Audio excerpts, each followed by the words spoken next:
Well, thank you so much for having us today. This is a continuation of the dialogue that we began last year, and so we appreciate coming back. And I know personally, I also appreciate the partnership. I think it's important to stay engaged, especially with public education here in San Diego. And one thing, I just did a keynote for a women's conference, so this is the League of Women Voters, so I have to say this to you because I had to Google it and Google it twice, like, really, is this it? So San Diego Unified came into existence in 1857, and I am the third woman superintendent. That's a shame, isn't it? That's a shame. It's a shame. So I thought about that, going, okay, so about 80% of our workforce are female, but all right. So today is going to look. I also actually want to introduce, but you already got the beautiful introduction of a board member, but I'm going to say partner in education too, Shana Hazan. But wanted to give you an overview of what we're going to do. So just give you a quick look at San Diego Unified, a little recap of our September meeting in case you weren't here, also the current state of education, and then aligning our resources for a balanced budget, and then answer any questions that you might have. So a couple of points. So San Diego Unified is, of course, the second largest one in California. We have about a $1.9 billion operating budget. About $1.6 million are spent in bond funds to renovate and modernize our neighborhood school facilities. And I'm always very grateful that San Diego community continues to vote in order to make sure that our schools are really beautiful facilities. And when I go to brand new schools, I see it, I see the investment. And if you ever go to schools that haven't been modernized, you actually walk around going, yes, it needs it. So thank you so much for all of that support, because that's really the taxpayer saying we invest and we value the classroom as the second teacher. I always call it the second teacher of a school site of students. Their environment really matters. So thank you so much for always supporting that. We have, yes, please do. That's daily, the $1.6 million a day in construction. Okay, yes. We have about 176 schools across San Diego, and I say about because I always feel like we have specialized programs even within a school that might operate a little separately. About 12,000 plus employees, full-time equivalents, about 96,000 students from transitional kindergarten to 12th grade, but I'm going to pause there a little bit.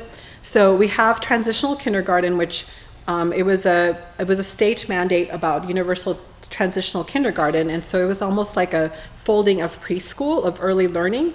And one of the things that I'm really proud of is that San Diego Unified just went all in. There was a lot of years of phasing in implementation, but we saw it as twofold. Not only is it an investment in early learning and children, but it's also a support for families. As a working mom, I know when my children were young, it was really hard to figure out, like, where am I going to send them to school? And I want a continuation, not just going to a preschool program or a daycare and then having to switch. And so it was a support not only for our schools to grow our learners, but also to our families. So I'm really proud of that growth. And then also at this point where it says up to 12th grade, I want to start changing that narrative because we have really beautiful partnerships with our local universities. So just a couple of years ago, thanks actually to board president at the time, Hazan, we established a working relationship with CSU San Marcos, who agreed to accept any San Diego Unified students that graduated with a certain, of course, grade point average and classes to go to college, but they said automatic acceptance. Now, I don't know about you, but again, being a mom, I'm a mom of a senior right now, and I had a parent through the college application process, through the rejection of some colleges, through some stress of where am I going to go. And I think it's a really beautiful assurance that here's a beautiful university. If you haven't visited in a while, it's a beautiful campus with great programs, that you have automatic acceptance. And so I want to almost change that and say transitional kindergarten to bachelor's degree, if we so decide. And we have about a 90.4 graduation rate. Now, I know that looks really good when I see that. It is something really high, but when we drill down on certain populations, it is lower. So we do have work to do, and I don't like to shy away from the work that we have to do. There are populations that are struggling within that graduation rate. But one of the really beautiful things is the diversity of our students. And so I want to highlight the students that we have. They come from over 163 countries. There's a particular corridor in City Heights that I keep saying, how do we become the United Nations here? Like, it could be really beautiful to be an international baccalaureate sort of community. And so I'm really driving towards that. We speak more than 60 languages and dialects. 56% of our students come from low-income households, and 8% are military connected. There's a lot of really beautiful partnerships that we do with our military. We have military liaisons and ways that we welcome our military youth because we understand the transition that those families go through. We also have rigorous and engaging instruction. We have 8 international baccalaureate schools, 25 language immersion programs, Spanish, French, and Mandarin, but I'm gonna pause there because I'm very ambitious on that line. I think we should be like Switzerland, where our children are trilingual and speak many different languages.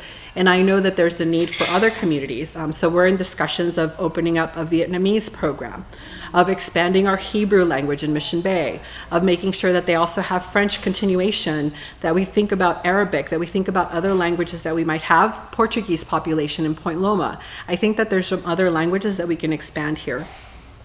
We have 121 college, career, and technical education courses, and I'm always surprised at that line because that wasn't around when I went to high school, right? And I think I'm really proud of this. So I'm going to pause here.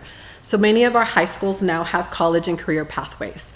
And you go to the school sites, and for example, we have a brand new school in Logan Memorial Educational Complex, and they have what looks like a real hospital room with medical beds and medical equipment, forensic rooms, dance halls, and so they have really beautiful pathways where children can start exploring what a career might look like in that field.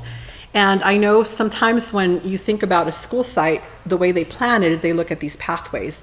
And I've actually questioned myself, like, okay, so does that mean Logan Memorial is always going to have a medical pathway? What if the community changes their mind? And so that's really what we're trying to think about, like what happens when a community then says we want to do something else with this sort of pathway. But I think the most important part is that we're offering real life career situations so children can learn. And we had a student come speak to us and say, she was an engineering major, but she took the auto career pathway, and she said, look, I know I'm not going to work in the automobile industry, but everything that I learned about solving problems, about real life application, about working with teams, about like all of the skill sets that I developed here were really powerful for me anyway. So even if you think that you don't want to do this, it's still a life skill. So it was really beautiful to hear from the students. We also offer over 187 courses of community college on high school campuses. We've had students actually graduate from high school with both a high school diploma and an AA. That's how many college courses we're able to offer. We're also focusing on the whole child, and we continue to. So this is something that I'll go in a little bit deeper, but we have 12 school-based health centers, 25 community schools, which offer wraparound services for students and families. And what I mean by that is they have things like food pantries and clothing pantries for families to access whenever they need. We serve over 82,000 nutrition breakfasts and lunch every single day for free. And there's no cost after school care and enrichment for over 11,000 students at 144 schools. And I know Trustee Hazan is very passionate about making sure that we offer that to many more families. And so am I actually. I'm gonna use myself again, but I've always been an educator. And when I had children, I always said I never got to see my son's first day of school because I was welcoming students at that time. And so I always sent either my husband or my mom to go and take them, like, take pictures, please send them to me. But after school care was always stressful. Where am I going to send them? Who's going to take care of them? I can't pick them up at 3 o'clock. I know I'm a principal and school ends at about 2:30, but I have work till about 5:30. And so all of that was always very stressful. And again, whatever we can do to support families is really important. So we're exploring all sorts of different things that we can offer for our families. So last time we were here in September 2024, just wanted to talk to you a little bit about this. So one of the things that we were first engaging on is this notion of goals and guardrails. And Trustee Hazan will go into this a little bit more. What we mean by that is we were establishing very clear goals and outcomes. We wanted to make sure that we were looking at a goal of academic achievement for students and really setting up all of the mechanisms of goal setting and monitoring towards that goal. We'll go in deeper into that work here in the next slides. We also had a discussion about wellness. Whenever we talk to children, especially in middle school and high school, when we say, what do you need? They always say, we need mental health services. We need to talk about our wellness. We are stressed. We have anxiety. That is something that I hear over and over again. And we just kept thinking about how Whenever I see children or students, and this is how I've always even been a principal, I don't think about them as a student. I actually think about them as a human being. Like, I am helping nurture this person, this future person. And so I need to make sure that I think about all of the things that make you a person moving forward. And so we're going to go deeper on wellness because we're doing some really, in my opinion, some progressive work around wellness with a lot of the local universities. And I think once we reach our goal in what we want to do with wellness, it's actually going to be pretty progressive. We also talked about early learning because we were investing in all of the early learning and the transitional kindergarten classes that we had. And then also I want to say, even now there's a change because in early learning, in our early learning department, I haven't even told you this, you're going to be excited. We're hiring a director of early learning literacy. And so I saw the names of some of the candidates that have applied, and actually they're really talented, but I think we need to do more to make sure that our children are literate. And so really excited about that. We also talked about our multi-language learners and students receiving special education services. So those are the two populations, and I'm going to put it this way, even though it makes me feel uncomfortable, they're very fragile populations. So we actually, when we look at those graduation rates, when we look at our academic achievement rates, the two lowest scoring academically achieving are always multilingual learners and students receiving special education services. And so I think actually part of the problem is our own paradigm with their capacity. I really think most of the problem is that, especially, I'll give you an example with multilingual learners. When children have not been reclassified as English speakers when they go into middle school, instead of getting, 12, 13 years old, if you remember back then in the rebelliousness of adolescence, if they haven't been reclassified as English speakers, they take remedial English courses. And they don't get the music and the arts and the electives. And so I just think about how are we disengaging students from that right away by an English language. And so we're in the process of developing elective courses that also concentrate on teaching English. This shouldn't be a remedial English class or a remedial math class. It can be a science class, it can be a theater class, it can be a music class that focuses also on language development. And so I have a few curriculum writers working on that right now. I want to make sure that we change that. And also with special education, there's a lot of different things that I would like to do with that department. But the most important part that we haven't discussed yet is we need data. And you're going to see that throughout this whole presentation. And I think it's something that actually bonds us very well. I don't think you can improve anything without having data. I'm having trouble sleeping. And I take data down. Like, what time did I go to sleep? Did I drink coffee before that? Like, I think you need data to improve anything. In my bio, it says I love talking about improvement science. In improvement science, you need data. And so I just kept saying, like, I don't have a report that I can make of, like, how many children do we have that have speech and language needs across our school systems? Where are they, and what's their ethnic makeup? And is there a trend or pattern here of recognition? Like, we don't have that system. So it's going to be my goal for next year. So if you invite me for next year at this time, my goal is to have that platform. And I say that very confidently because last time I spoke to you about all of these goals and guardrails, we did not have a data platform to monitor all those goals and guardrails, and now we do. And as a matter of fact, I've had principals tell me, I've been a principal for 7 and 8 years, and this is the most student data I've ever had at my fingertips. And that's the way we should. And now we're in the process of developing a family app for middle school through high school so that families know exactly where children are on their graduation journey. Families should know this. It should not be a surprise if your child is struggling in school. And so I know that was something that was really important to us, and right now it's being tested. I got to see the prototype just last week, and so I think it's really important for us to have that data.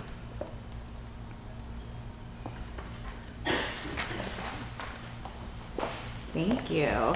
And I think, before I speak about student outcomes focused governance, although this is about student outcomes focused governance, to Dr. Bagula's point about data, I can tell you my first year or so on the board, I was hungry for all this data. It was clear there were missing pieces, and I wanted to understand what was underneath it.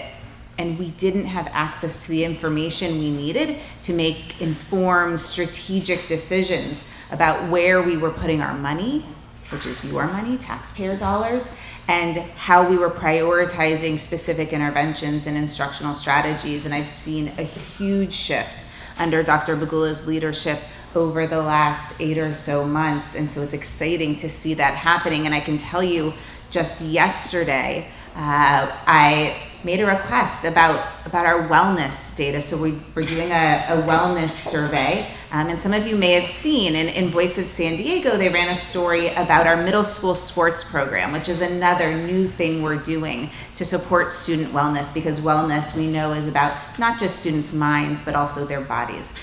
So there was information that came out around our middle school sports program, and I said, I wonder how middle school sports is supporting student wellness. Student wellness is one of our top priorities as a district, and I'll tell you about all of our goals. And I reached out to the person who's in charge of all of our data and data analysis, and he said, well, we can do that. He said, we have the survey results. It's confidential. We can't say who the students are, but we can disaggregate the data and say, how did students who participated in middle school sports also do on this wellness survey? And are our students who are participating in these programs feeling better, doing better, and thriving? And so I think it's really a testament to the work Dr. Bagula has led to make this a priority for all of us. Okay, the flipper works.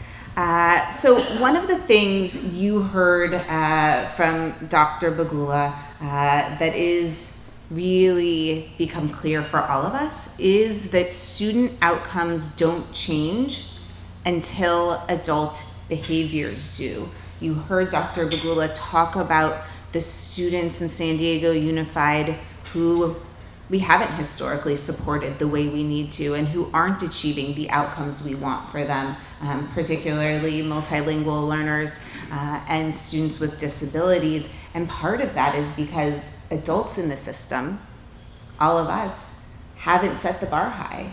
We've lowered expectations, and so a lot of this work is changing our own mindsets and then collecting the data, developing programs, using research to inform our practice. But that's a critical piece of what we're doing. And the reason we've come to this is because we looked at the data. We saw that about half of our kids weren't doing as well as we thought they could. When we look at things like reading proficiency or math proficiency and college and career readiness, we knew there was work to do, and we knew we had to lead the change, the we being both the board and leadership. One of the biggest pieces of this work, before I get into the specific goals and guardrails, was seeking input from the community. We know we had a lot of expertise, we have great leaders in the system, but we didn't want to set goals without connecting with the community, with people like you, with parents, with educators, and with our students, to really understand what we all want as a collective, and to use the vision and the values of our community to inform the goals that we set. And so we went through robust listening sessions and surveys to really collect that input and then set measurable goals aligned with, again, the vision and values of our community, and then adopted this new framework that reflects what you heard is really a new level of accountability and of transparency and a commitment to excellence in terms of our board governance.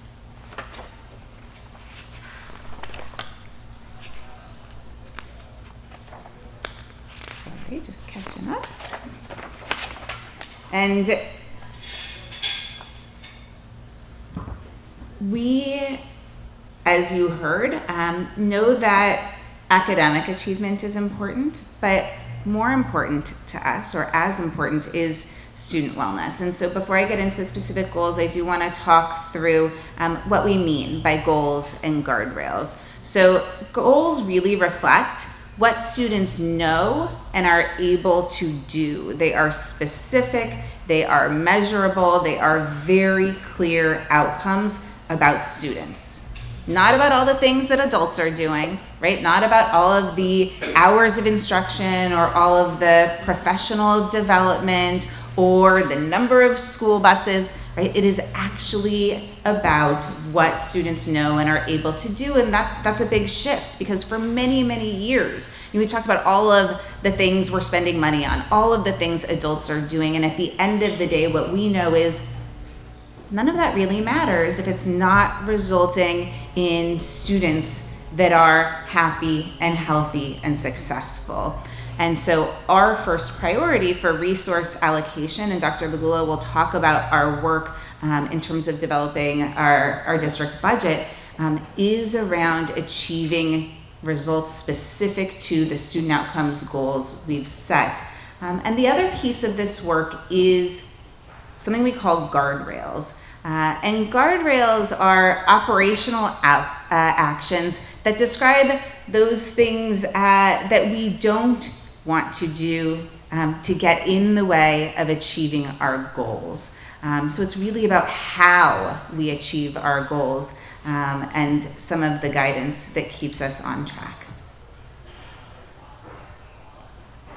So our goals, we have 4 of them, and I think this is a big change. I know when I joined the board, I heard, well, we've got this LCAP, which is our local control accountability plan, and we've got like hundreds of things we're supposed to do. And I would hear from principals and from district leaders and from teachers that there were too many things and no one really knew where to focus. And that for educators and principals in particular, there was this feeling of whiplash, because it was, well, one year we're focused on this, and then next year we're focused on that. And no one could ever really get focused on this one thing. And so we didn't do anything particularly well for a long period of time, right? Maybe one year we do really well in literacy, and then it was, okay, we're moving to math next year.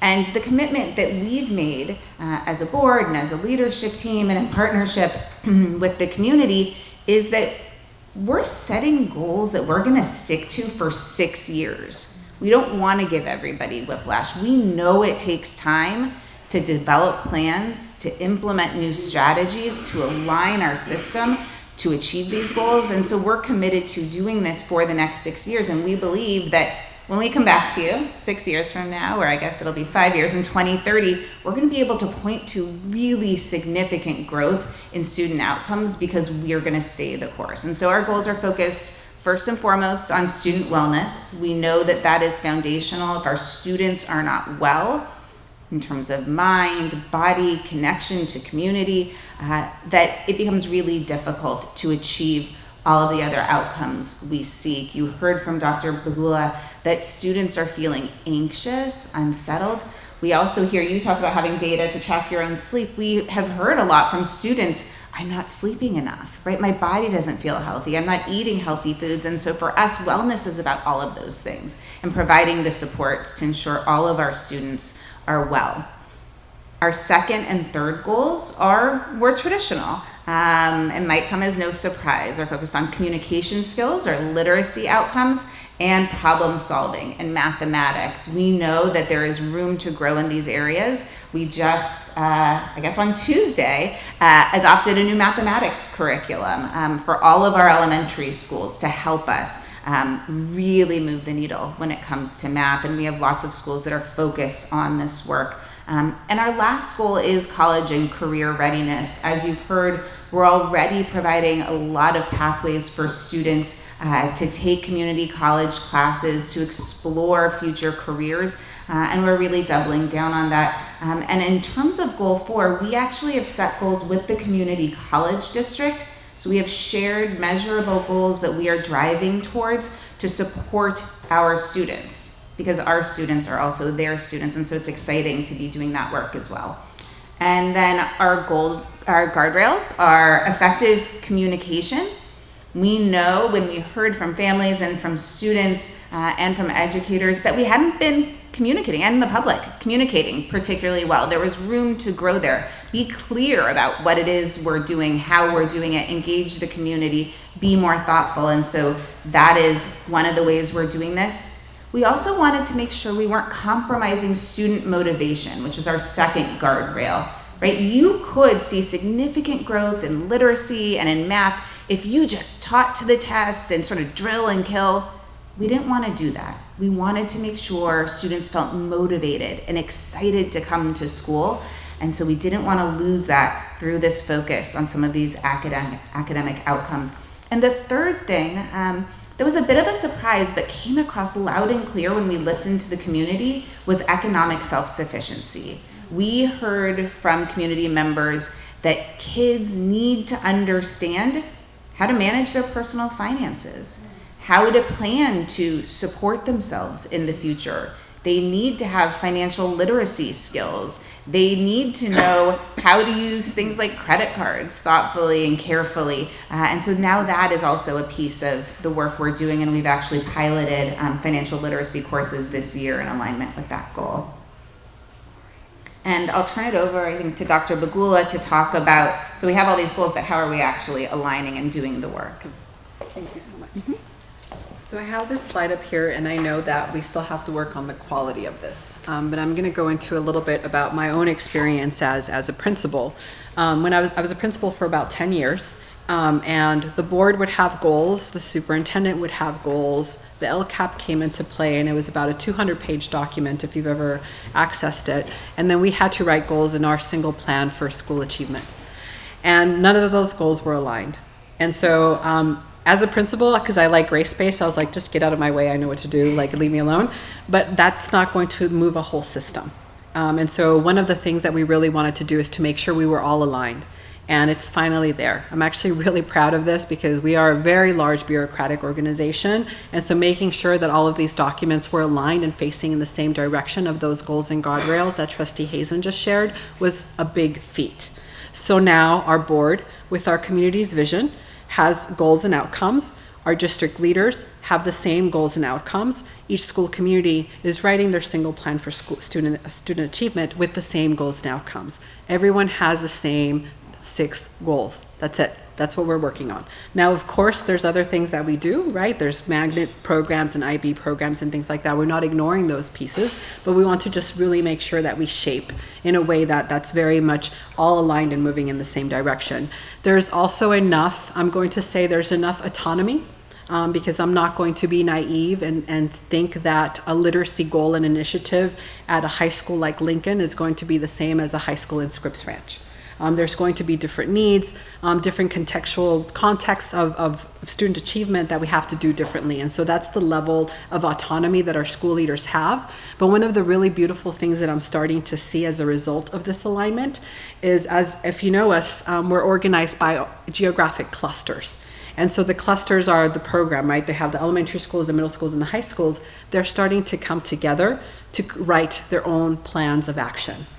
And that's really the vision moving forward, is a geographic region can take in the context of the geographic needs and really help shape a whole community's achievement. And I'm starting to see that. There's Henry Cluster for Patrick Henry, comes together to do professional learning together, UTK through 12th grade. They come together and say, these are our needs, what can we do differently? And that's really the vision moving forward is, yes, we have the same goals, but you have the autonomy to actually design together and listen to the community. So I'm really proud of that. It's still quality. We need to continue to tighten up and work on that quality. But I think it's really beautiful to say, yes, we're all aligned in what we're trying to accomplish here. And I'm actually going to go back and say a little bit more here, because the infrastructure of data that was very necessary. If you've ever participated in any sort of school governance, like SSCs or SGTs, if you've been a parent or a community member that does that, for a long time, it was very difficult to see where student achievement was or where the school's budget was. Just a couple of months ago, we designed it so you have real-time information with one click. You're able to immediately print your school's academic achievement and their data for their budget as well. Because again, we want to continue to lead together with our community and our parents. We understand that these are our schools, not my schools. And so you need to have that information at your fingertips too. So that was also something that we did with that infrastructure I was talking about. So our work to improve student wellness. So this has been a really interesting, and I'm going to keep calling it progressive, because whenever we were talking about wellness, we would immediately say, like, I would immediately hear the critique of, well, social emotional learning already exists. It's like this canned package. You can actually go purchase the curriculum. What are you doing? Why are you wasting all of this time? And we kept saying, because it's so much more than that. Because if it wasn't a package, then we would have been able to solve this a long time ago. It would have fulfilled the needs that our students said. And so we did spend a lot of time listening, not only to community and to parents and to researchers, but also to our students. We actually asked them, like, how might we define wellness? What are the components that we need to think about? And this is actually the definition, the collaborative definition that we came about. And it's wellness is taking care of our body, our mind, and the connections we have with family, friends, and community. And the framework that we're developing has 4 different components. It's body, mind, relationships, and community. And I really appreciate the part about community, because part of our wellness is how well we take care of each other. And that's actually makes us feel good as human beings when we take care of our friends. That is also a big component, especially with children. So this is the framework which we're living with, but we're also working with San Diego State researchers and thinking about, like, how might we measure this? How might we take, like, a little assessment of how children are doing with their body, mind, relationships, and community? And most importantly to me at least, is what are we going to do with that data when it comes back? Because if we see that a child is saying we're not well, then I think it would be irresponsible of us to not do something about it. And so that's the part that I want to make sure that we also have, like, okay, once we receive this data, are we ready to respond appropriately with the supports necessary for this child? I have called this progressive because it is. There's a couple of surveys out in California. The California Healthy Kids Survey, for example, is something schools do every year. But when you get that data, you just get whole data. So you don't even, like, you can't assess it to a child. And so we want to get down to a personalization to actually get to know the child and how they're doing with their body, mind, relationships, and community. And then also start thinking about the programs that we offer. So there's a few things that we want to do differently than the California Healthy Kids Survey. And we've been advocating with the state of, like, please don't make us do that survey again. They finally listened, and they actually said, we're going to pay attention to what you're developing to see if it's something that we want to do with other schools as well. So our students, because these are the populations that you had asked for before, and I want to give you an update on how they're doing. So our early learning efforts, when we came here last time, we had about 4,800 students. We now have 5,000. So we did grow that program. We're continuing to grow slowly. I think this is going to be about the average. But one of the conversations that we've been having is, what do we do once it's filled? Like, if we're going to continue to grow, how do we grow this so that we keep in mind the drive for parents? I'm going to keep saying this. This should be a partnership between, not only are we investing in early learning, but also making sure that our parents feel supported. So as of today, we have 230 UTK classrooms at 117 elementary school sites. We have a California State preschool for 3 and 4, and we're working on school readiness there as well. We also do have special education preschool programs, and our general education and special education preschool programs combined serve over 1,000 students. So we do have a very large program that serves early learners. So here's what we're actually working on. We want to make sure that our children are ready for kindergarten, and thinking about readiness. The really beautiful thing of having Trustee Hazan be on the early learning, the first 5 commission, is that we have really strong relationships there as well. So thinking about, what does kindergarten readiness mean? We want to make sure that their physical well-being is good, their motor skills are really important. I'm looking at our SLP over there. I'm sure you have some feedback on language acquisition there too, which I would love to talk to you about. Social emotional growth, approaches to learning, language, cognition, and general knowledge. Now, I hope that you've heard this narrative from me, and I will. It is something that I'm very passionate about. Like, I want data. So I did a very quick, I'm going to call it a non-scientific kindergarten readiness check last year, asking kindergarten teachers if they noticed a difference between children that came to our TK program and children that did not. And I asked about their academic, their social emotional behavior, their scholarly behavior, right? Like, do they know how to line up and things like that? And then anything overall that they wanted to say. The response rate was about 55%, which is pretty good from a researcher's perspective, but I would like 100%. And it was overwhelmingly positive. So I'm asking our department to actually come up with a more more scientific method of making sure that we're doing what we said we're going to do, which was to prepare our young students for kindergarten readiness. But I also, when I say that, I always want to caution say developmentally appropriate. Because I have seen some programs that go right into, I mean, I actually walked into some classrooms to see that children were on the audio phones and just like on iPads, like practicing reading all at the same time.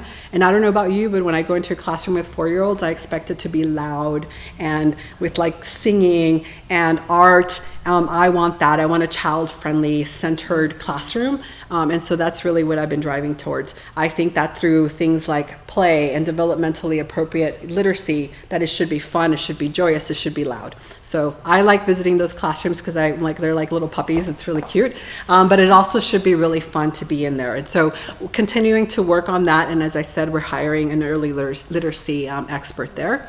So we're focused on our work, really developing partnerships across San Diego, not only with First Five, but also with the County Office of Education, integrating the new preschool transitional learning foundations, like really making sure that there's, what one would call learning outcomes, but also the standards of that grade.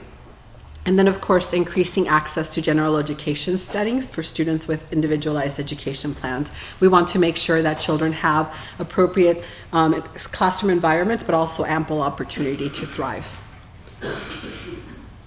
Our multilingual learners, the number of languages that we have are 77 so far that are classified in that way. Our top 5 are Spanish, Vietnamese, Haitian Creole, which grew, by the way, Tagalog, and Russian. The number of multilingual learners that we have are 14,556, and as you can see, it's pretty similar, give or take about 50. But as we talked about, this notion of having a goal and then monitoring it is really where we want all of our departments to be. And many of our departments still aren't there. That was actually a discussion I had yesterday with our deputy superintendent. I want the same thing for community schools. I want the same thing for our MTSS. Like all of our departments that are directly working with school sites should have a goal of impact on student achievement and then a way of monitoring towards that. So our multilingual learner department set a goal for themselves that 54.8 of our English language learners would move up one level on the language acquisition test. I know that has some EduSpeak in there, ELPI, LPAC, all of that. Those are just exams that they take yearly, but we want to make sure that children are continuing to thrive in those assessments. And so we haven't received the results, right? Because we're in that year. So again, when you invite us to come back, we hope to have those results with how well we grew. One of the things that happened here too is that they also started to design a way to monitor students. So, and this was always something that bothered me as a principal because I led at a school with many languages, is I did not know how they were acquiring language until the very end. And I didn't know until the very end, until they were at the next grade level. So you would get this report and I'd be like, I don't even have these kids anymore. They're not in 3rd grade, they're in 4th grade. I don't know how to change my instruction. And so that's something that, again, in laying down that infrastructure of data, you should have the data to change your behavior as a teacher and to meet the needs of students. And I'm going to storytell here because there's a couple of things that actually, just 2 weeks ago, made me cry. 2 things. I've heard from principals saying the number of data that we have is a lot and it's really good. And for the first time, teachers are understanding that this data is not to give a child a grade. That's how they were using data. You take a test, you get data, that's your grade. They're now understanding that the data is to change how we teach. That is to change how we reach to students. It's to change how we do this. And I was like, yes, that's exactly it. We don't, like a 5-year-old doesn't need to know this. Like we need to change how we access this. So I was in La Jolla High School about 2 weeks ago, and when I went to, it was all of the administrative team, the principal, the associate principals, the counselors, a couple of teachers, the ASB president, and the teacher was sharing how, again, she has access to a lot of data. And she said, look, I've been a teacher for 28 years. Normally, if a child has 20 tardies, I lower their grade. I keep it moving. She said, but the way that our district is now organizing our data and the way that they're making sure that we're having conversations about that data, she said, for the first time, I have actually a lot of compassion. So it wasn't about these 20 tardies where I was going to change the grade. I started going, well, why is the child tardy? And why is the child tardy to my class but not at your class? that's some mirror work there, right? She said, so it's actually giving me more compassion to the student experience here and really thinking about like, what are we doing to make sure that students are more successful? And I just thought, oh my God, I wish I had that on tape. But that was really the whole drive. Whenever I talk to principals, I talk to them about conscious accountability, because all of this data, again, shouldn't be to get anyone in trouble. It should be to build the consciousness of the students that we serve. And so just hearing that teacher give that testimony, I was like, that's exactly what I'm driving towards. That we know children so well that we're able to change our behavior to be the bridges for them so that they can be successful. So I'm looking forward to this data growth here when we come back next year. So we are working, because we get specific funds for multilingual learners, we want to make sure that we spend our Title III monies to make sure that our teachers are getting the training that they need. So they're getting training in guided language acquisition. We're also using formative assessments. Like I said, we used to have just the summative, which is just the one-time assessment. And so now we're getting formative assessments in growth to see how children are acquiring their language. And we also opened 5 welcome centers for newcomer students. Now this is important because as we welcome students from other countries, their parents also don't have access to certain knowledge about the American school systems and sometimes need help.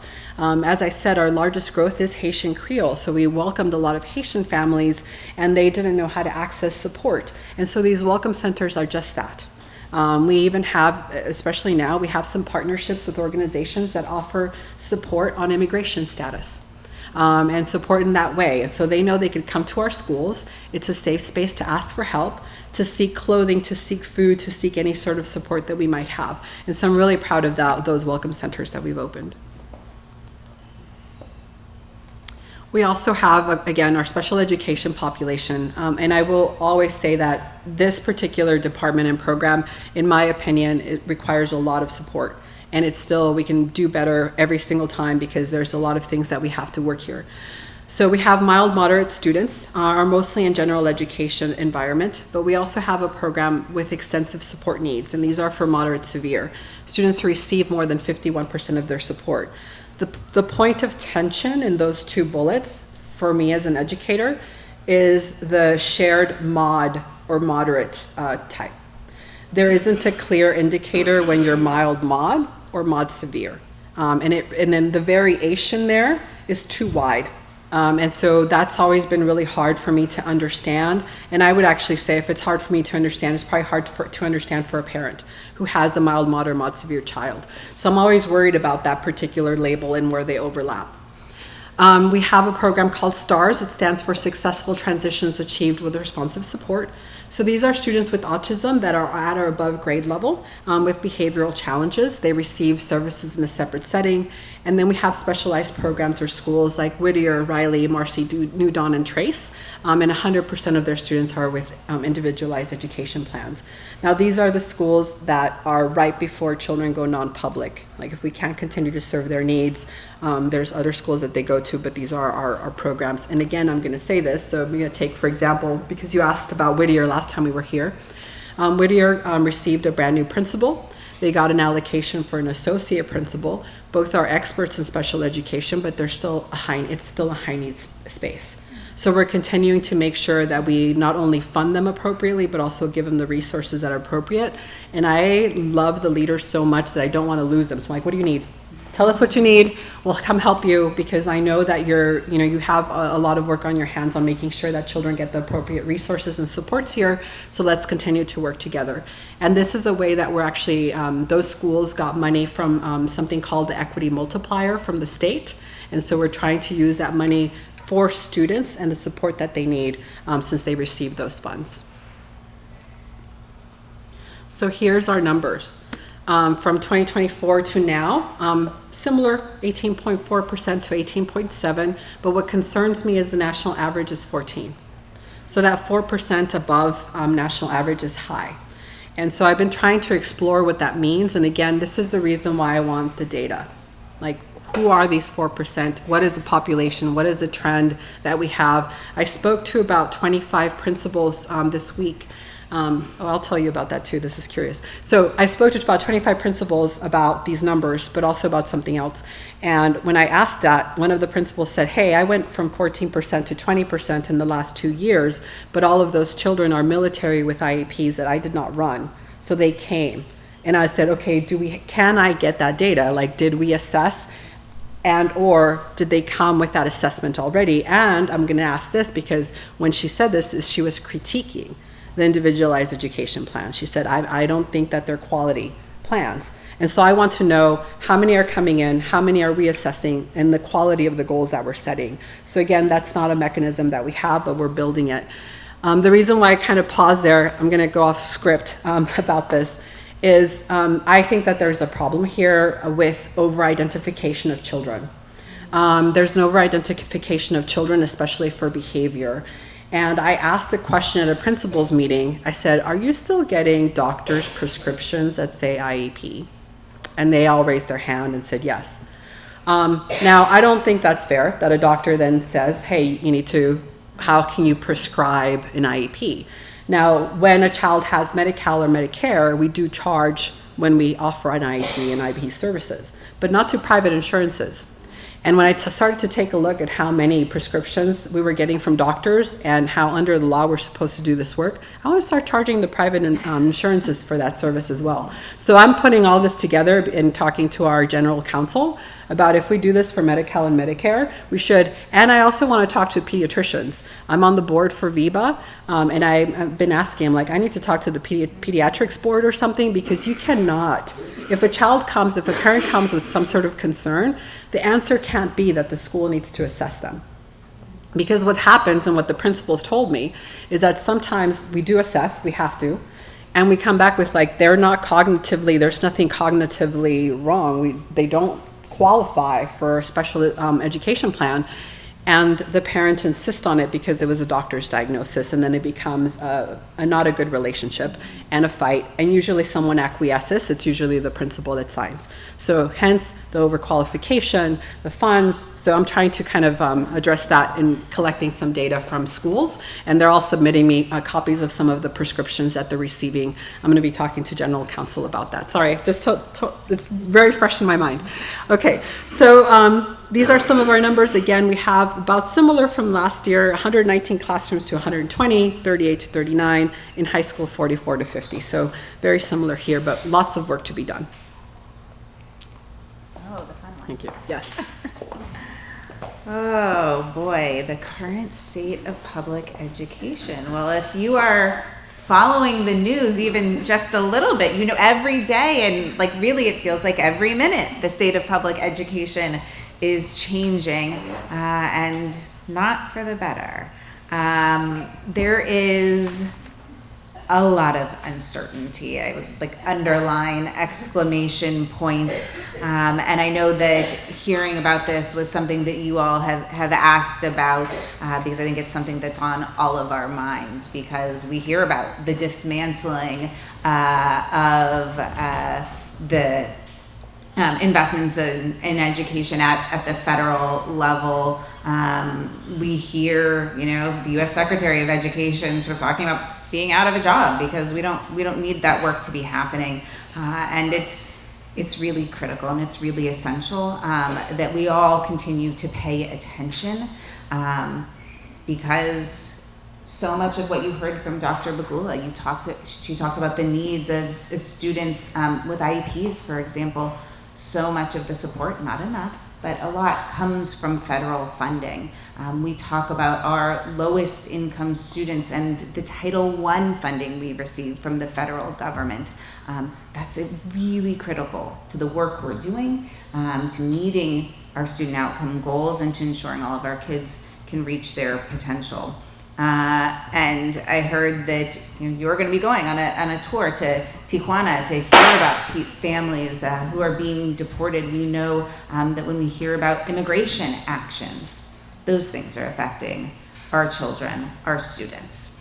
At our board meeting last week, we receive a couple times a year an update from our Community Advisory Committee on special education. And during that committee update, we heard from the chair of that committee, Scott Sody, how he said a reporter had asked him about the implications of the elimination of the U.S. Department of Education. And one of his concerns as an advocate for students with disabilities in particular is a lack of oversight and support that we'll see without a federal agency doing this work. And we know that applies to students with special needs. We know it applies to things like Title IX, right? When we look at things like sexual harassment, right? Seeing the elimination of regional offices of civil rights who are tasked with overseeing that work. All of those things means there's less accountability, there is less oversight for the students who need it the most. Recently, I think we saw in the headlines, federal administration calling for a quote, autism registry, right? What does that mean, right? What are they proposing? We know that we won't stand for that, but these things are frightening, right? That we have people in charge who don't understand what the things they're saying mean for children and for families. I talked a little bit about immigration status. It's something that, from the beginning of January, and I think even before that, we've made sure that our students and our families, irrespective of immigration status, know that they are welcome, they are supported. We do not track immigration status. We don't know how many undocumented students we have, but what we have communicated to all of our schools and all of our families is that we are here to support them. We are providing them with resources. We're sharing information about their rights to make sure that if they come into contact with, say, an ICE officer, they know what their rights are and that what they need to and don't need to share.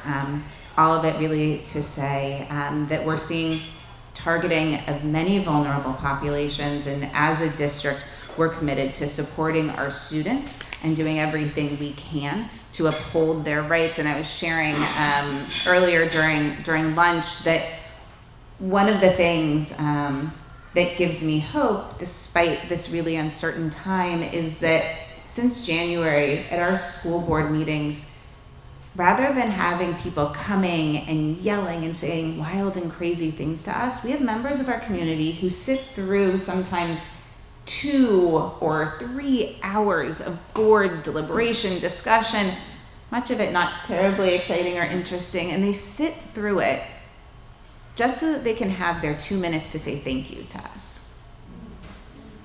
And they're coming to say thank you to us because we are supporting students from mixed status families or undocumented students, because we are supporting LGBTQ students, trans students, and we are making sure that all of our students feel welcome and a sense of belonging. And so it makes me love this community that we are a part of, because we know as we look across the country and even to some nearby districts within San Diego County, that isn't the case. And so knowing that we are working in alignment with a community who cares about our kids, cares about their safety, is really something wonderful. In terms of specific actions that we've taken to reflect our commitment to protecting our students, we adopted a resolution back in December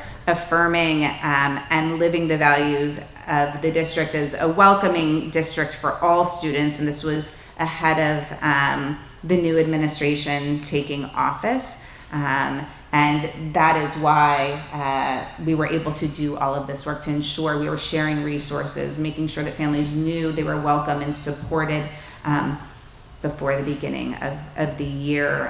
Part of the resolution also resulted in the creation of a task force on equity, civil rights, and safety, which is monitoring the state of education and taking action to support our families. And we continue our advocacy as well. Superintendent Bagula just came back from Washington, D.C., and we are continuing to advocate for our students, asking for funding for special education, and also funding for our military students and for our low-income students, making sure that funding provided under things like Title I aren't taken away.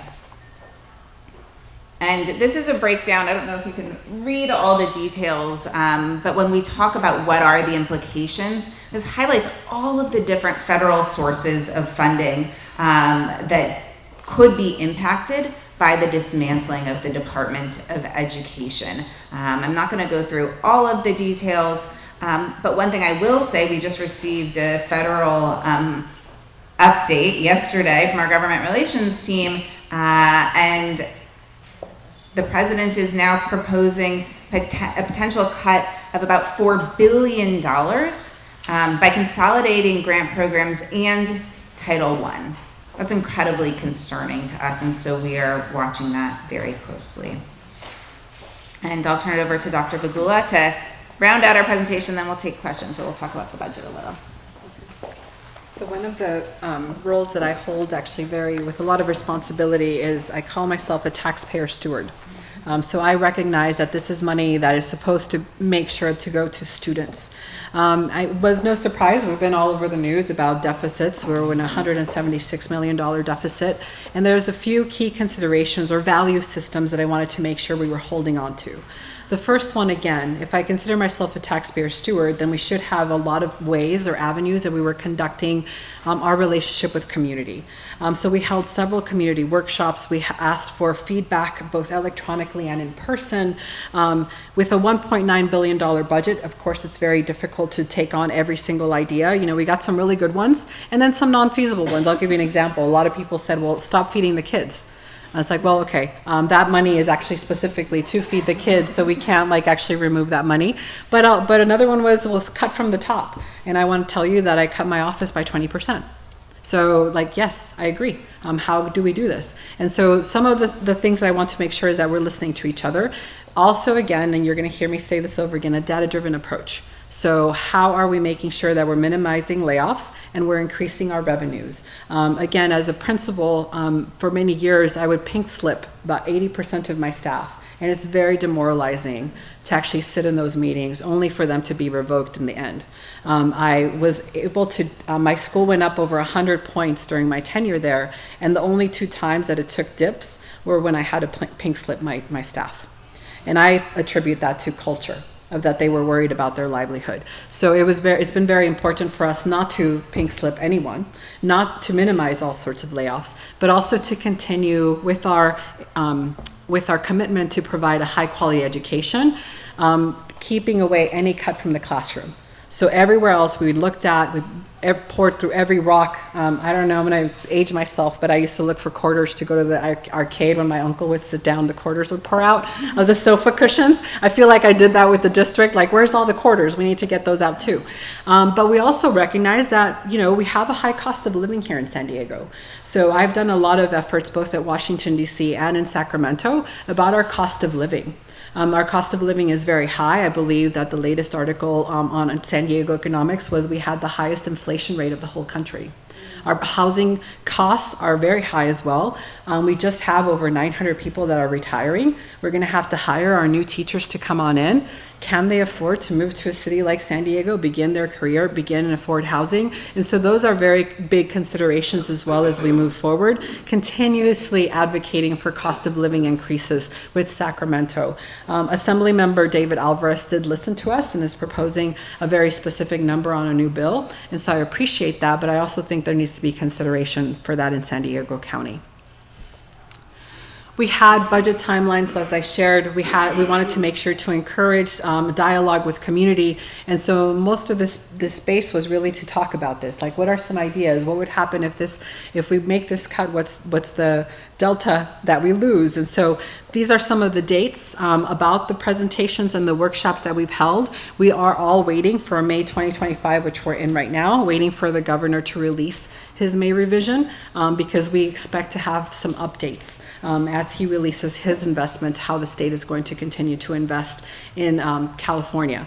And in June 2025, that's when the board adopts a final budget. So it is a very lengthy process. It is a year-long process. And what I want to tell you, and this was a big change that we led, is it can't just be a finance department. And so we have put together an interdisciplinary team that comes together every week, and I mean every week for about 8 to 10 hours, to discuss the implications of cost and cutting and investment. So if finance is sitting next to human resources, then we better have a representative from the academics, and we better have a representative from the schools. And we need to make sure that we're actually paying attention to what is going to be the domino effect of this particular decision, and how will this impact the classroom if our value is to not impact the classroom. So this interdisciplinary team has been in place now for 2 years, and they're the ones that I like to listen to when I'm thinking about budget, because I see every single angle.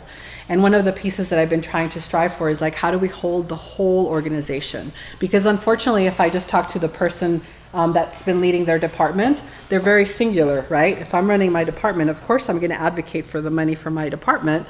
And it's like, no, we have to think about the whole experience, not only the whole organization, but we're talking preschool all the way through graduation, and thinking about the impact while still holding taxpayer stewardship and the collective responsibility we have. So that's been how we're making sure we're aligned. We have our budget piece. Wanted to show you some numbers. I know that was a specific question you asked. So we did offer an early retirement package. Over 900 of our employees took it. This is a breakdown of how many made sure to take this handshake. What I appreciate about this is we wanted to make sure that we also honored our teachers. Like, this should be something also. These are people that dedicated. I actually met the oldest employee that we have. He's been working with the district for like 35 years. I want to say he was like 80. Yeah, I was like, I need to go meet this man. So I went to go meet him and say thank you for his service. But this is exactly like, how do we honor our employees who have dedicated a lifetime to this district, but also make sure that we're doing this so that we can make future decisions for our district. Oh, okay. We also, I don't only want to have the conversation about cutting. I also think that there's ways of like, how do we make sure that we're also increasing our revenue? We need to make sure that our children come to school. And this isn't only about increasing the revenue. I actually shy away from putting it that way. I don't like it because it really should be about like, a child can't learn if they don't come to school. Right? Like, that's really the most important part.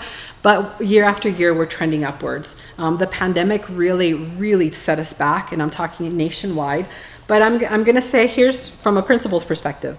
When I was a principal, if the child is coughing, runny nose, I would be like, just fever and throw up. Anything else, send them to school. After COVID, I was like, oh no. And I think that paradigm of shift has happened, but also a lot of children are now asking for mental health days. My child himself has asked me for a mental health day, and I've honored it. I'm like, okay, you can stay home. And so I know that there's some other pieces like that happening, but I appreciate that we have a lot of efforts in increasing our revenue. We also are trying to recoup in the way of offering independent study or Saturday school or extended learning. We're working with the county on something called ICANN, and also the Padres actually, after reading an article about chronic absenteeism in San Diego, the Padres came up to us and says, what can we do? We want to help. So we have this huge campaign. The kids are more receptive to the friar coming out, but the characters like Manny Machado, the player, comes to the school and they're super excited. So we have a great campaign going with them, but attendance matters. All right. So before we close, just wanted to highlight some things that we are focused on in the near term. So we talked a lot about our goals and guardrails. You heard about the really innovative, progressive work we're doing to really understand student wellness. And so in the next couple months, we are going to be developing a multidimensional student wellness index. So that looks at those 4 different domains of wellness that we talked about, right? Thinking about body, mind, relationships, community, so that we really understand how well our students are. So I think that's something really exciting happening soon. And we will then, based on the goals connected to that wellness index, be implementing research-backed plans to improve student wellness. You heard from Dr. Bagula, okay, we have the data, but then we have to do something with it. And so our team is going to be working to actually do something with it. And not just specific to wellness, but around wellness, academic achievement, and college and career readiness. So continuing to use the data we have to help us develop clear plans to improve student outcomes so that our students can succeed. You are all welcome to join us at any board meeting. At basically every board meeting, we have goal monitoring reports where we're tracking our progress against key metrics. All of that information is public at board meetings on our website, because we know we are accountable to all of you, in addition to making sure that we are accountable to our students and families. One of the other things we're starting to focus on is philanthropic investments. As we look at both the federal and state funding picture that are less stable, we're looking at how we can partner with private philanthropy to support the work we're doing. And so we have brought on a new staff member to lead that work, having someone who is solely focused on those partnerships for the first time. And again, in alignment with our student outcome goals. We have some amazing organizations in San Diego. I look at the Conrad Previs Foundation, who just gave our VAPA Foundation $1 million to support the arts, but with a focus on wellness. So excited for what's going to come through those philanthropic partnerships. And the other thing, as you heard, and as we all know, the cost of living and the cost of housing in San Diego is really expensive, and we know that that impacts our staff, so both our teachers, but really all of our staff. And so as a board, we have decided that we are going to take 5 pieces of district property that are either unused or underused, and we've just put out requests for proposals to developers to develop those 5 parcels into affordable workforce housing for our staff. And we've adopted some very specific guiding principles about what we want these housing projects to do, and some of our non-negotiables. One thing that was really important to the board is that we maintain ownership of this property, right? We know there is significant value there, so we'll be providing long-term land leases. Developers will build, multi-unit projects. So we anticipate and have set the goal to build housing for about 10% of our employees. So that means about 1,500 units over the next decade. Again, we will maintain ownership of those properties. So at the end of these long-term land leases, we will then own what's been developed there. And the other exciting piece of work we're doing is launching an affordable housing finance authority with the community college district. So to begin work to generate new sources of revenue to help us build more affordable housing to support students and families here in San Diego. And I'm sure you all have lots of questions. I apologize for going over, but thank you all. We appreciate being invited back and look forward to continuing to come and share with you all.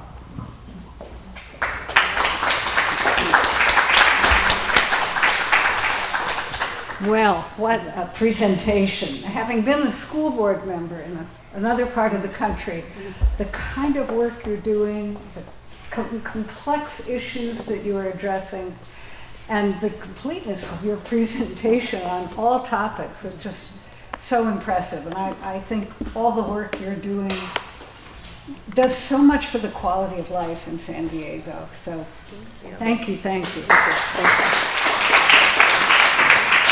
So we do have several questions. We have about 15 minutes. So one is, which is what my question is, given all the uncertainty from the federal government, are you getting much in the way of support, either moral support or financial support, from the state government? Can you comment on that? Yes, I mean, I would say, both in San Diego and I think from the state government, moral support for sure. There is alignment that we are going to fight. Right, you're already seeing lawsuits coming from the governor's office. So those things are happening. But I don't know if you want to speak to. actual money. So yes, on the moral support for sure.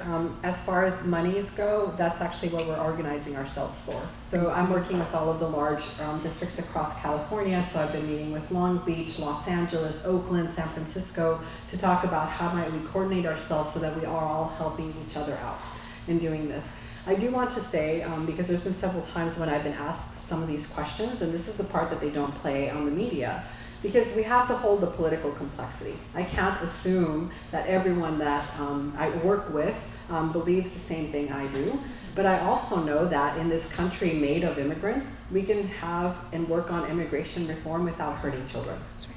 And so that's actually what I've been holding is we're in the service of like educating children, being kind to children, making sure children aren't scared enough to come to school. Why can't we have both?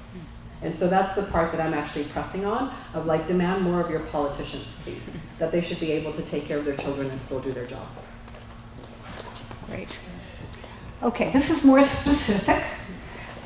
We have some general questions and some specific ones. Are there funds set aside to fix the football field at Lincoln High School? It was very This specific. is the water one, right? Like this Yes, water. the field was underwater. I don't know if you want to talk I about believe it got resolved, did it? It's being resolved as we speak. I Yes. think they're almost done. The football team should have the field for this fall season. Yes. So it's being worked on as we speak, and I agree with you. So the field is being worked on as we speak, and they should be able to begin the year in their home turf. Yeah, and I'll just provide a little background. So for those of you that aren't familiar with the issue, so Lincoln High School has an incredible athletic program, in particular an amazing football program. They are back-to-back state football champs. And after the recent floods, the football field went underwater, essentially, and we could not drain it. There was something wrong with the field. And so for the last year, the football team was having to rotate and go and practice on fields all across San Diego. Despite that, they still were state champions, and as you heard, we've been working, and the field will be ready in the fall. Yes. So that's the backstory on Lincoln. Yes. Okay. What do you need from us? How can we help you? I guess that's broad, but it's also the league. It's a league and a broader group. Yeah. Honestly, the continued advocacy and community support. I think that the harder things get, the more we're going to need to be in partnership. And I say this fully understanding that, okay. When I started to finally see like what was going to happen, who were the groups of students that were going to be a part of maybe some not so friendly conditions from society, it was like, who are the outside organizations that can help us? So I went to GLSEN. I went to the LGBTQ resource centers and said, I'm going to need you to stand shoulder to shoulder with us. I can't be the only one out there speaking on behalf of these groups. Like, we're going to need some solidarity. So the solidarity, the community, we need very much so, and then the continued advocacy federally for those federal funds that are slotted for education. And I'm going to say it specifically for special education students. IDEA has been in place for many years and has never been fully funded, ever. And I'm not even talking 50%, I'm talking 10%. So whenever you hear about any of those deficits that we have, if it was funded 50%, we wouldn't be in the space. So please know that your continued advocacy for federal funds, especially for IDA support, and then just standing shoulder to shoulder with us, that would be my ask. Yes, no, I agree, and you hear, I think just to add a little more to that, but you've heard that the number of students that we are serving, students with disabilities are identified, right, that number is going up. But we are continuing to receive a very small amount of federal funding to support that work. So we're being asked to do more. We want to be able to do more, but we're having to do it with less. So it's particularly challenging. The other thing I would say, you've heard about, the nearly $2 million a day in construction we're doing. That's made possible by bond funding. So continuing to support that. We don't have another bond coming up immediately, but continuing to support that. And I think also continuing to show up and to advocate and to bring to our attention issues that you are concerned about. And also using your voice, whether it's through writing op-eds or sharing information with the public about the work we're doing and the things that you care about. I just want to comment that when you mentioned the governor was going to put together a budget, and if you can let me know if there's some specific items in it that you want us to advocate for and support, we can certainly do that. Great, thank you. Please post it. Yes, thank you. Okay, we have two questions about the housing. I think that piqued everybody's interest. So the first is, yeah, sorry. How will you determine who will have access to the housing in an equitable way? And then also, what locations do you have in mind? Yes, so we are prioritizing our employees with low incomes, and so there will be criteria about employees' incomes, and that will connect to eligibility for housing. It's also important to us that a variety of employee types have access to housing, and so what we're looking at, and again, we are just we've put proposals out, we have not finalized this is still very much a work in progress, but are looking at mixed income housing communities comprised of lower income employees, but from a variety of job roles, right? So low income, so if you're at the bottom of our pay scale as a teacher, right, that's different than being at the bottom of this pay scale. For example, if you're part of our nutrition team. And so we want to make sure that everybody has access, but there will be specific criteria. And then the details around the process, likely a lottery system, will be rolled out. I can tell you, we've done one similar project to this. So in Scripps Ranch, we have used a district property to build a new apartment complex. We didn't build it. We, again, subleased this to a developer who built hundreds of units. They've done market rate housing, and then they've carved out 53 of those apartments that are affordable for our employees. And for that, we had very specific criteria around eligibility, around income levels. Again, there were 53 units. We had 500 plus employees apply, and then through a lottery system, we've been able to connect employees to those units. And I will tell you, I spoke to one of our team members who is now living there in a 3-bedroom apartment with her family, and to say that it has been life-changing would be just a gross understatement. This is somebody who had been living with her children, renting a garage, and spending over $1,000 for it, and now is in a lovely new 3-bedroom apartment that she can afford. And so this work really is game-changing, so I couldn't be more excited about it. The locations, I'm trying to think of the last two. The first one is this where central office is now, which is in the Hillcrest area, right off of Park Boulevard and Normal Street. That's one.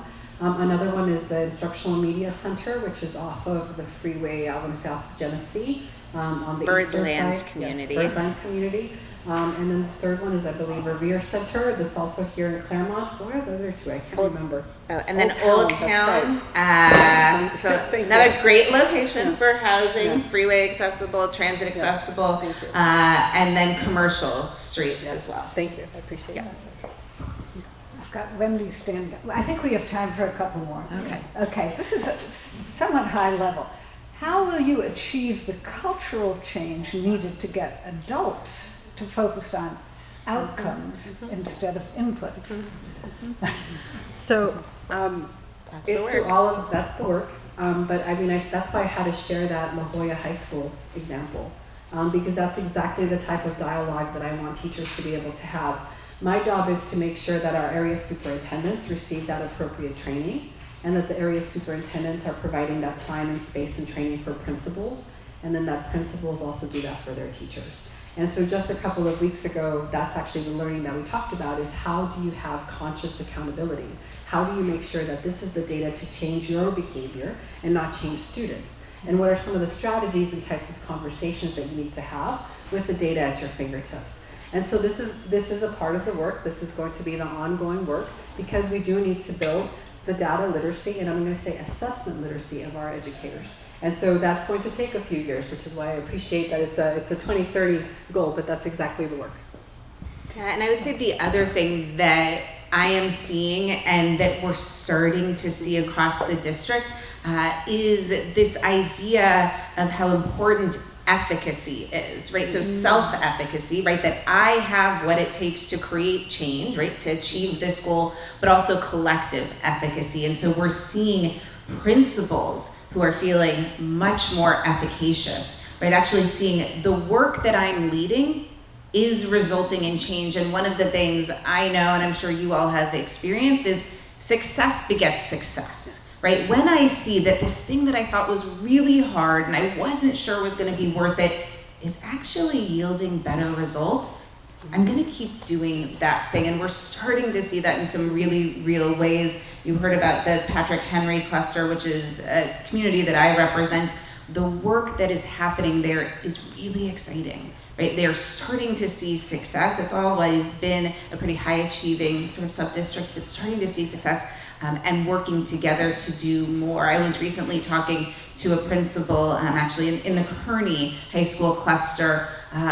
She's been a principal for about 8 years at the same school. And she said to me, she said, I just sort of thought that, like, you know, the results we saw were what we would always see. And she got some coaching and got really focused on improving math achievement. And no surprise, math achievement has gone up. She is more motivated than ever. And she said to me, she said, I didn't think I had what it takes. I didn't think I knew enough about math, but all of a sudden this fire has been lit under her. And so I think that's what we're starting to see. And that's the work that the superintendent's leading. Okay, one last question. Superintendent Bagula, what happens to your position in July? So, I appreciate it. So I do have an interim status until July, but I am also preparing to show the board everything that I've been able to accomplish in my year as interim.